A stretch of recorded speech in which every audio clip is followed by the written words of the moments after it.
50 సంవత్సరాల స్వర్ణోత్సవాలు అభినందనీయం. ముఖ్య అతిథిగా ప్రముఖ పారిశ్రామికవేత్త సిబిఆర్ ప్రసాదరావు.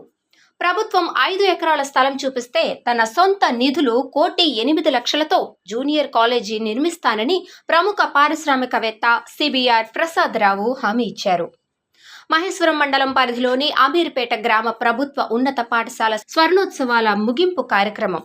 ఈ సందర్భంగా ప్రముఖ పారిశ్రామికవేత్త ప్రసాదరావు మాట్లాడుతూ ప్రభుత్వ పాఠశాలల అభివృద్ధికి తన వంతు కృషి చేస్తానని తెలిపారు.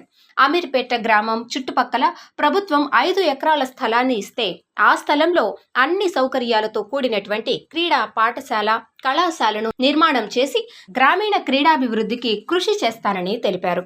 క్రీడల్లో ప్రావీణ్యం కలిగిన గ్రామీణ ప్రాంత క్రీడాకారుల ప్రోత్సాహానికి తన వంతు కృషి చేస్తానని అన్నారు. పూర్వ విద్యార్థులు 50 సంవత్సరాలు పూర్తయిన సందర్భంగా చదువుకున్న పాఠశాలల్లో స్వర్ణోత్సవాలు జరుపుకోవాలని, ఈ విషయం అభినందనీయము అన్నారు.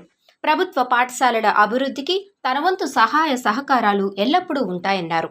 అంతకుముందు 1974 10వ తరగతి పాఠాలు బోధించినటువంటి ప్రధానోపాధ్యాయులు నారాయణ రామిరెడ్డితో పాటు పూర్వ ఉపాధ్యాయులను పూర్వ విద్యార్థులు ఘనంగా సన్మానించారు. పూర్వ విద్యార్థులు పలు సాంస్కృతిక కార్యక్రమాలతో నాటు యక్షగానం, మాయా సుభద్రతా విలాసం, శ్రీకృష్ణ రాయబారం, పౌరాణిక నాటకం ఆడి అందర్నీ అలరించారు.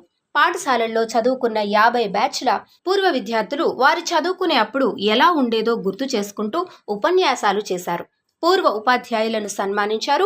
అమీర్పేట ప్రభుత్వ ఉన్నత పాఠశాల స్వర్ణోత్సవ కమిటీ అధ్యక్షుడు కేజే శివరాజ్, ప్రధాన కార్యదర్శి వెంకటేశ్వరరెడ్డి, కోశాధికారి సుదర్శన్ రెడ్డి, పూర్వ ఉపాధ్యాయులు, విద్యార్థులు అధిక సంఖ్యలో పాల్గొన్నారు.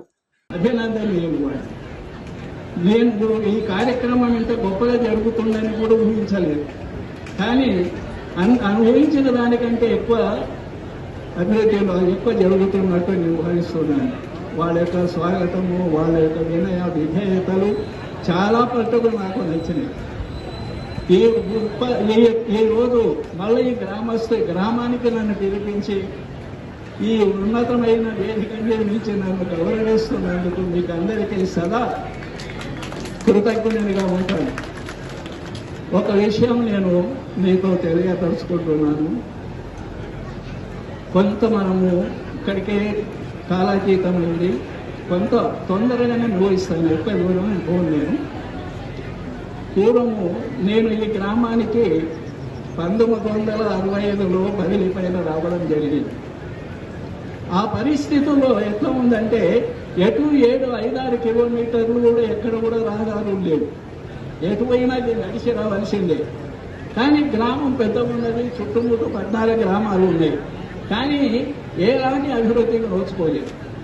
అప్పుడు ఇంత విద్యావంతులు లేరు, ఈ విధంగా అభివృద్ధి చేసుకుందామనేటువంటి వాళ్ళకి ధ్యాస లేదు. కేవలం వాళ్ళ వ్యాపారాలు, వాళ్ళ వ్యవసాయం మీదనే వాళ్ళ దృష్టి ఉండేది. నేను వచ్చినప్పుడు సిపిఎస్ అని మాత్రమే 5వ తరగతి వరకే ఇక్కడ కొనసాగుతున్నది. కొంత బాధ ఏమనిపించిందంటే 5వ తరగతి వరకు చదివి విద్యార్థులు ఎటు కాకుండా వాళ్ళ యొక్క భవిష్యత్తు అగమ్యగోచరంగా అయిపోయింది. నాకు ఒక ఆలోచన తట్టింది. పెద్దలను పిలిపించి, గ్రామ పెద్దలను పిలిపించి వాళ్ళతో సమావేశం చేసి ఏ విధంగా అప్పర్ ప్రైమరీ చేస్తే బాగుంటుంది, ఇది చుట్టుముట్టు 14 గ్రామాలు ఉన్నాయి, వాళ్ళ పిల్లలకు మన పిల్లలకు ఉపయోగపడే అవకాశం ఉంటుంది అని చెప్పని వాళ్ళని ఒప్పించి చేసి 1666 దాన్ని యూపీఎస్గా మార్చాము. అప్పటి నుంచి మధ్యన రాజకీయాల యొక్క ప్రభావం చేత ఉపాధ్యాయులందరికీ పాదాభివందనం. దురదృష్టవశాత్తు ఆ సరస్వతి కటాక్షం నాకు దక్కలేదు. కొద్దిగా మిమ్మల్ని చూస్తే నాకు అసూయగా ఉంటుంది. అలాగే గ్రామ పెద్దలు, ఇందాక ఈ ప్రోగ్రాం చూస్తే మీకు ఆనందంగా ఉందా అడిగారు. ఎవరు మీరు అడిగినట్టు ఉన్నారు. ఆనందంగా ఉందని మిమ్మల్ని పొంగి పొరలుతోంది. ఆనందం పొంగి పొరలుతోంది. 50 సంవత్సరాల తర్వాత మీ బాల్య స్నేహితుల్ని కలవటం ఇంకా అంతకంటే ఆనందం ఏమి లేదు. నేను ఒక 2-3 సంవత్సరాల క్రితం సిటీలో all India air veterans meeting ఒకటి పిలిచారు. బంగ్లాదేశ్ వార్లో యుద్ధం చేసిన 400 మంది, అందరూ air marshals, air vice marshals, generals, ఇట్లాంటి వాళ్ళంతా వచ్చారు. వాళ్ళ ఆనందం నాకు వర్ణనాతీతం. అందులో they are all most of them are about 75.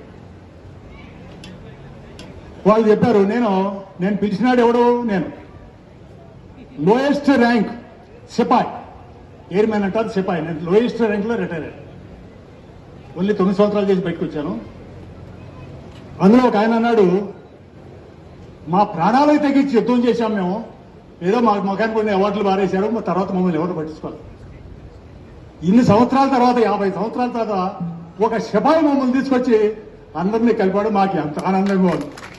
అట్లాగే నా బాల్య స్నేహితులు 2-3 పిలిచాను ఆ మీటింగ్కి.